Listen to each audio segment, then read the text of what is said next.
Here's an example showing how you could memorize some facts about countries of the world. We've got half a dozen countries as an example, and for each country we're going to learn the capital city, the flag, and the country's population. You could use a standard memory journey for this, that is, a sequence of locations that you are familiar with, but here I'm using the map itself as the journey. The map is already a set of locations, and it's nice to become familiar with the map itself as we review our country facts. So we start by creating one main image to represent each country. For example, this is Ireland, and I'm using a glass of Guinness as my main image. You might prefer a different image, like a leprechaun or a shamrock, or someone you know from Ireland. Anyway, here I'm using Guinness. That image becomes the background image for the country. Over the top of the main image, we'll have 3 additional images which represent facts about the country. At the top, we'll have an image that represents the capital city. In the middle, we'll have an image that represents the flag for the country. And at the bottom, we'll have an image that represents the country's population.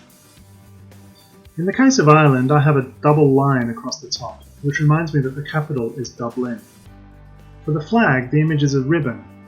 In the major system, which is a popular way to translate numbers into words, the word ribbon represents 492.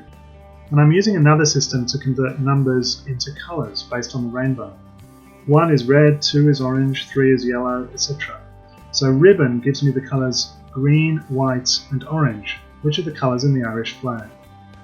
At the bottom of the image there is a ray of light shining on a shoe, and again using the major system, ray is 4, shoe is 6, and this tells me that the population of Ireland is 4.6 million. The next country is the United Kingdom. My main image here is the Queen of England. On the Queen's hat is Big Ben, which reminds me that the capital of the UK is London. I'm already familiar with the flag for the United Kingdom, so I haven't bothered creating images to represent that, but you could if you wanted to. At the bottom of the picture is a jail, which represents 65 in the major system, so the population of the UK is 65 million. Next is France. My main image is the Eiffel Tower. At the top of the tower is Paris Hilton, so the capital of France is Paris.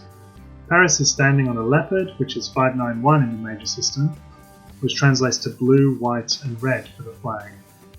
And at the bottom we have a judge, which indicates that the population of France is 66 million. Let's move up to Belgium. My main image for Belgium is a waffle. At the top is a Brussels sprout, representing the capital city Brussels. In the middle is the summit of a mountain.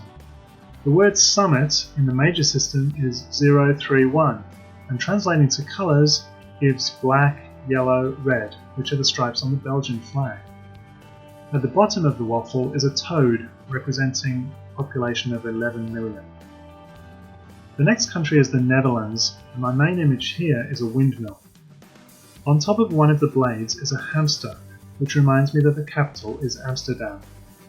For the flag I have a sideways table. The table translates to 195 in the major system, which gives the colours red, white and blue, and the table is sideways to indicate that the colours change down the flag instead of across. At the bottom of the picture, a taco has fallen off the table, and taco represents 17 in the major system, so the population is 17 million. The last example country is Switzerland. My main image is a piece of Swiss cheese. The cheese is burning at the top, which gives me the capital Bern. In the middle I've got a first aid symbol, and I remember that the Swiss flag is the opposite of the Red Cross. It's a white cross on a red background. At the bottom is some ivy, which tells me that the population of Switzerland is 8 million. So that's an example of how you could memorize various facts about countries of the world. You might have different images or approaches or systems, but the idea is to make visual pictures that represent the information you're learning. And with a few reviews, you'll be able to retain that knowledge for the long term.